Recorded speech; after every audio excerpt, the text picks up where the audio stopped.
Would you like a ride? Where, on your handlebars? Becky, Sarah, Marcus, and David are four one-of-a-kind people. That's him! Marcus, he ate my shoe! They're having the time of their lives. We don't have to do this if you don't want to. Yes, we do. Chasing a once-in-a-lifetime dream. That's what it looks like when you win. They're American Flyers. What a team. Marcus, what's the big deal? You don't need me, you're winning. The big deal is we're brothers. Riders ready! Pretty fast, huh? Some of these guys are going to be hitting about 60 miles an hour. Let him go, Tommy, they're nobodies! They'll die on the hill! All right, tell me, Dr. Summers, when people aren't as strong as you would like them to be, okay, and they let you down, have you ever considered forgiving them? He'll quit. I'll make sure of that. We're going to win. It's destiny. Now, from John Badham, the director of War Games and Saturday Night Fever, comes the story of four lives changed by a once-in-a-lifetime dream. American Flyers.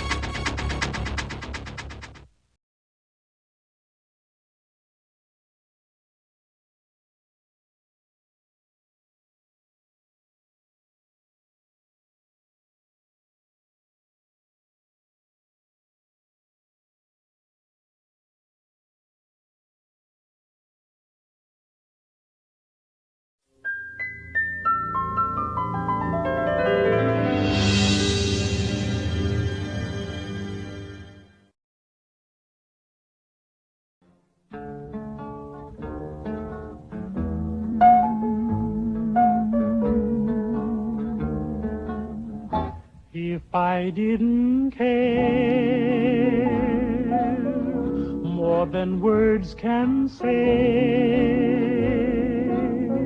if I didn't care, would I feel this way? If this isn't love, then why do I thrill? And what makes my head go round and round while my heart stands still? If I didn't care, would it be the same? Would my every prayer begin and end with just your name? And would I be sure that this is love beyond compare? Would all this be true if I didn't care for you?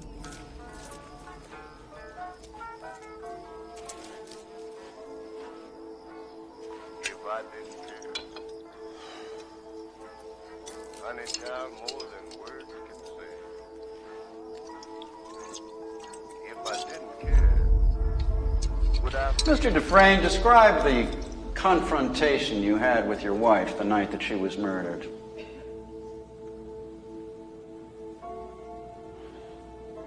It was very bitter. She said she was glad I knew, that she hated all the sneaking around. And she said she wanted a divorce in Reno. What was your response? I told her I would not grant one.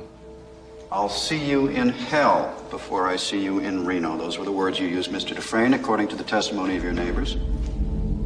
If they say so. I really don't remember. I was upset. What happened after you argued with your wife? She packed a bag.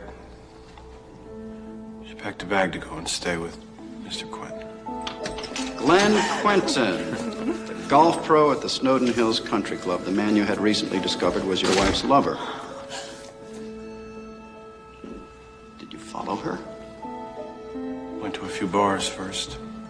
Later, I drove to his house to confront them. They weren't home, so I parked in the turnout and waited. With what intention? I'm not sure. I was confused, drunk. I think mostly I wanted to scare them. When they arrived, you went up to the house and murdered them. No, I was sobering up. I got back in the car and I drove home to sleep it off. Along the way, I stopped and I threw my gun into the Royal River. I feel I've been very clear on this point. Well, where I get hazy is where the cleaning woman shows up the following morning and finds your wife in bed with her lover riddled with .38 caliber bullets. Now, does that strike you as a fantastic coincidence, Mr. Dufresne, or is it just me? Yes, it does. Yet you still maintain that you threw your gun into the river before the murders took place. That's very convenient. It's the truth. The police dragged that river for 3 days and nary a gun was found. So there could be no comparison made between your gun and the bullets taken from the blood-stained corpses of the victims. And that also is very convenient, isn't it, Mr. Dufresne? Since I am innocent of this crime, sir, I find it decidedly inconvenient that the gun was never found. With just your name, and would I be sure that this is love beyond compare?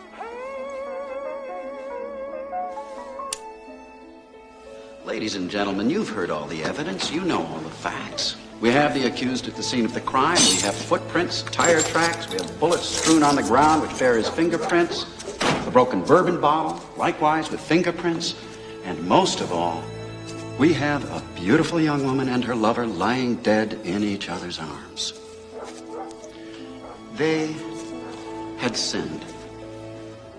But was their crime so great as to merit a death sentence? Now, while you think about that, think about this. A revolver holds 6 bullets, not 8. I submit that this was not a hot-blooded crime of passion. That at least could be understood, if not condoned. No. This was revenge of a much more brutal and cold-blooded nature. Consider this: 4 bullets per victim. Not 6 shots fired, but 8. That means that he fired the gun empty and then stopped to reload so that he could shoot each of them again. An extra bullet per lover. Right in the head. You strike me as a particularly icy and remorseless man, Mr. Dufresne. It chills my blood just to look at you. By the power vested in me by the state of Maine, I hereby order you to serve 2 life sentences back to back. 1 for each of your victims. So be it.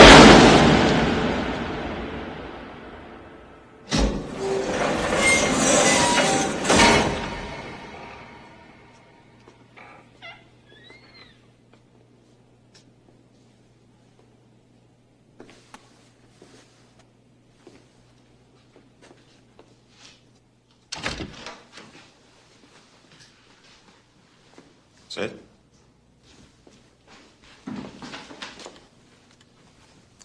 We see by your file you've served 20 years of a life sentence. Yes, sir. You feel you've been rehabilitated? Oh, yes, sir. Absolutely, sir. I mean, I learned my lesson. I can honestly say that I'm a changed man. I'm no longer a danger to society. That's God's honest truth.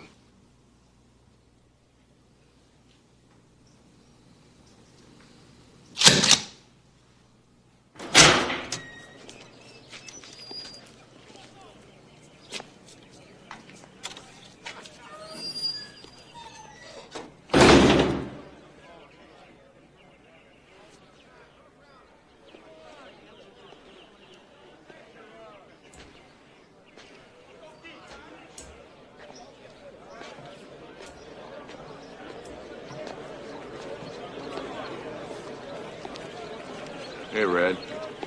How'd it go? Same old shit, different day. Yeah. And how you feel? I'm up for rejection next week. Yeah, I got rejected last week. It happens. Hey, Reg, front me your deck. Get the fuck out of my face, will you, man? You went to me for 5 packs already. 4. 5. There must be a con like me in every prison in America.